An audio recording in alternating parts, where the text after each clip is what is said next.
WW de volta, quem está conosco agora é o analista político Thiago de Aragão, CEO da consultoria Arco Advice International. Thiago está lá em Nova York. Bem-vindo, meu caro.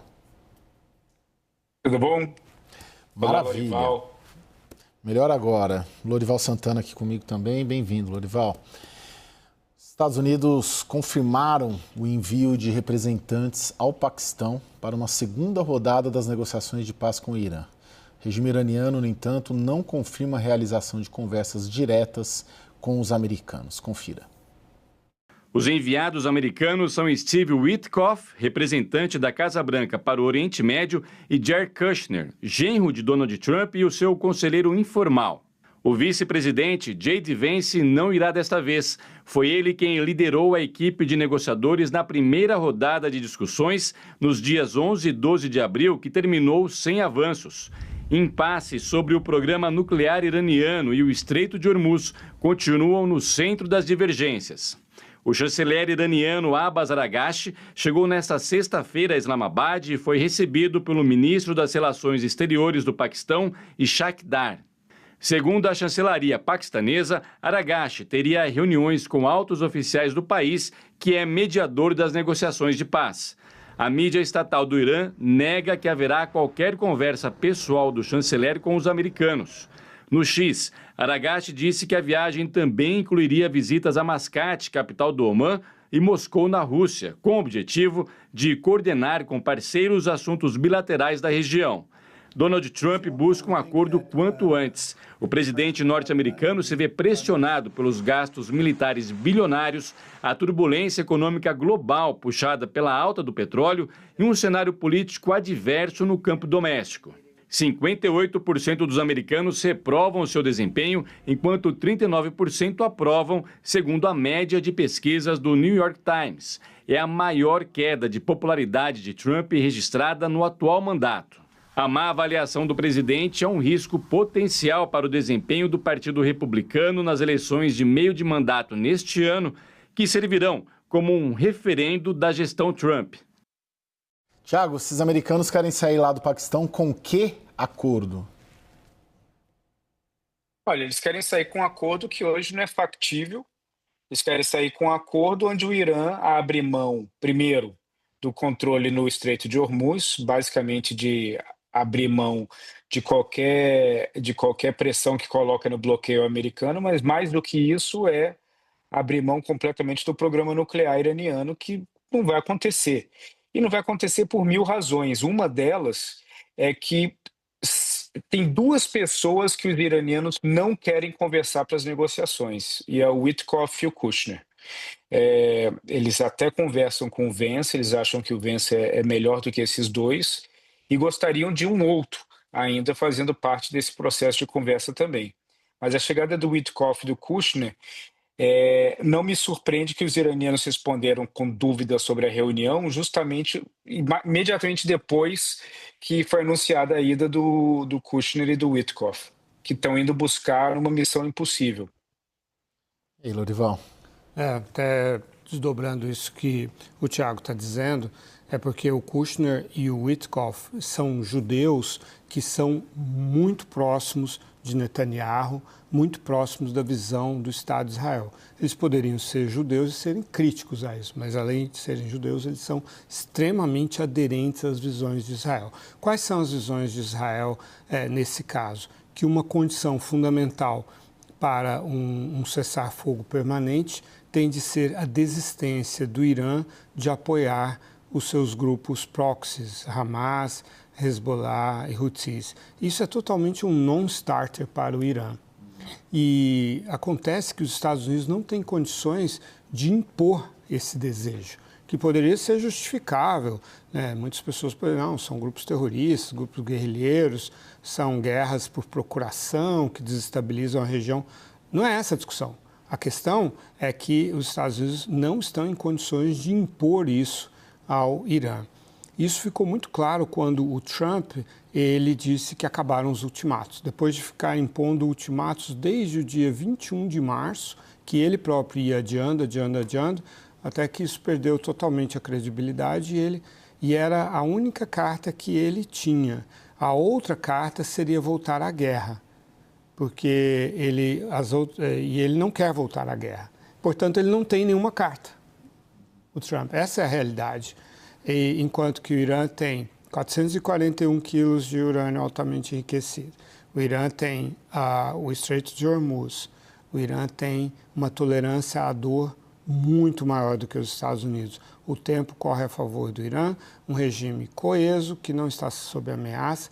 O Irã consegue sofrer todo esse bombardeio que os Estados Unidos fizeram, e o modelo é Vietnã. Embora sejam proporções totalmente diferentes, não tem tropas americanas no terreno, Vietnã durou 8 anos, são situações diferentes. Mas, do ponto de vista dos iranianos, eles querem seguir o modelo do Ho Chi Minh, que é falar, você pode matar quantos de nós você quiser, mas você não vai conseguir sustentar essa guerra até o final e você vai ser derrotado. Esse é o objetivo do Irã.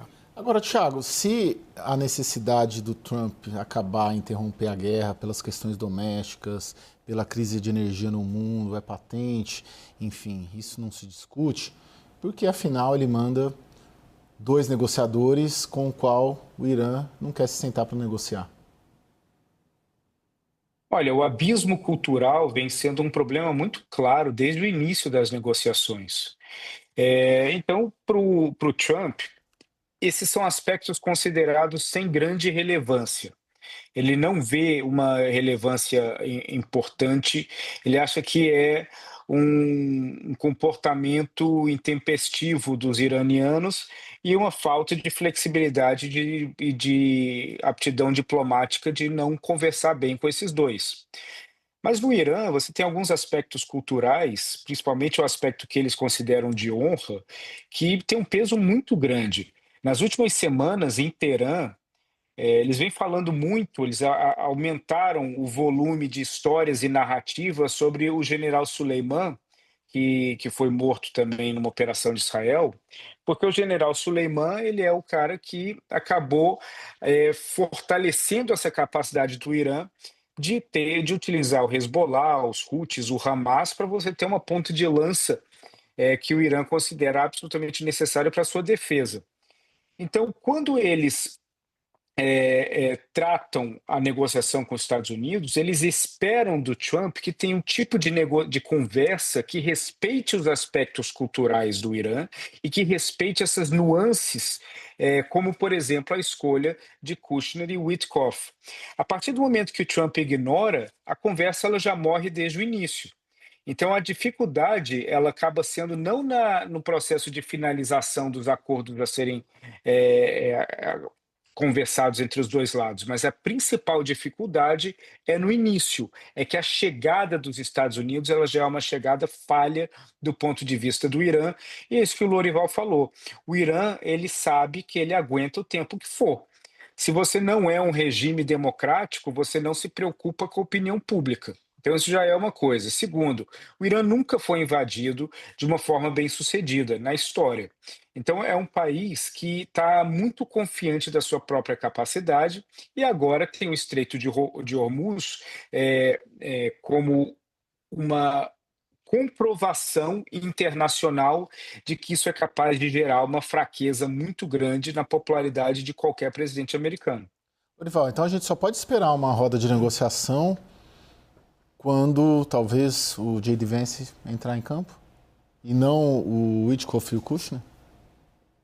Só trazer aqui um reparo do que o Thiago quis dizer. O Soleimani foi morto numa operação dos Estados Unidos. A gente troca, ele falou Israel sem querer. Às vezes a gente troca os nomes, isso acontece com todos nós. Não, Porque senão a gente não espera, vai esperar o quê dessa rodada em Islamabad? Veja, o Irã está com a dominância estratégica da crise. Então, foi o Irã que estabeleceu o status dessa reunião. Foi o Irã que disse, não, dessa vez o Ghalibaf não está indo, que é o presidente do parlamento, que neste contexto específico do regime iraniano está sendo considerado o equivalente ao J.D. Vance. Acima do Ghalibaf está o líder supremo e acima do J.D. Vance está o Donald Trump. Então, quando o Irã falou, não, está indo o Abbas Araghchi, que é o chanceler, Aí o Trump enviou os enviados dele, que são negociadores. Aí você perguntará, por que não o Marco Rubio? Porque o Marco Rubio ele é conselheiro de segurança nacional, além de ser secretário de Estado. Então ele tem que ficar em Washington assessorando o Trump nas decisões que dizem respeito à segurança nacional, como é esse o caso. Então o Trump está colocando esses negociadores no mesmo nível do Araghchi, né, o chanceler iraniano. Então, os iranianos é que estão dominando a situação. Aí você vai falar, como assim? Eu sei que para muita gente isso é contraintuitivo. Os Estados Unidos destruíram a infraestrutura militar, uma parte da estrutura civil do Irã. Mas esse é um mindset ocidental, essa visão, né? A sociedade iraniana ela é baseada no martírio, é baseada, como o Tiago falou, na honra, na questão do orgulho nacional. Então, isso para eles é uma luta existencial que eles têm que lutar, serem vistos lutando sem se renderem, porque para eles seria a destruição não só do regime, mas na visão deles do próprio Estado. Então, para eles tem muito mais coisa em jogo do que uma infraestrutura, do que pontes, do que usinas de dessalinização. É por isso que o Trump não tem como pressioná-los por aí. Vai ter que chegar a um acordo. É claro que eles querem o final da guerra, querem parar de ser bombardeados e querem poder vender o petróleo deles. É lógico que eles desejam isso, mas não ao custo que o Trump está tentando impor, que é quase uma rendição, como ele diz, não pode mais enriquecer urânio, nunca mais. Não, peraí, isso para nós, para eles é uma questão de soberania, porque é para fins pacíficos, em tese, né? Então, o Trump ainda precisa calibrar as posições dele. E aí é interessante ouvir o Tiago Aragão sobre as condições internas, políticas, eleitorais para o Trump aceitar um acordo que não seja contrastante, visivelmente muito melhor, muito superior ao acordo que ele rompeu, que tinha sido alcançado pelo Barack Obama em 2015 e ele rompeu em 2018. Tiago, você, para finalizar, traça que cenário dessa rodada de negociação no Paquistão? Olha, ela vai acabar dando alguns sinais, principalmente para o lado americano, como o Lorival falou, o lado iraniano sabe muito bem o que quer. E os iranianos, eles ainda estão vendo uma oportunidade de sair dessa guerra melhor do que eles entraram, porque eles estão percebendo que o Estreito de Hormuz está gerando uma pressão doméstica tão grande no Trump, que essa pressão doméstica pode acabar virando a mesa no processo de negociação. No caso, nos Estados Unidos, o que se espera é que isso termine, obviamente, o mais rápido possível, porque você tem inúmeros candidatos republicanos já completamente apavorados. Porque o que era há um ano atrás, uma situação muito positiva para que os republicanos eles saíssem bem nas eleições que vão acontecer agora no final do ano, o maior pavor que existe hoje dessa questão de Hormuz se estender ao longo dos próximos meses, mesmo que não seja de uma forma contínua, indo e voltando, de uma forma que vai afetar diretamente o resultado eleitoral. E esse também é um ponto muito importante, porque tudo que está se caminhando é na direção de algo muito similar ao que foi feito com o governo Obama.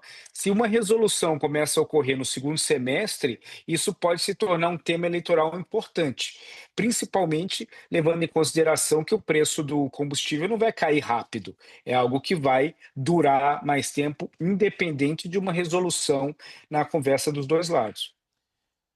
Finalizar, 1 minuto, Lorival?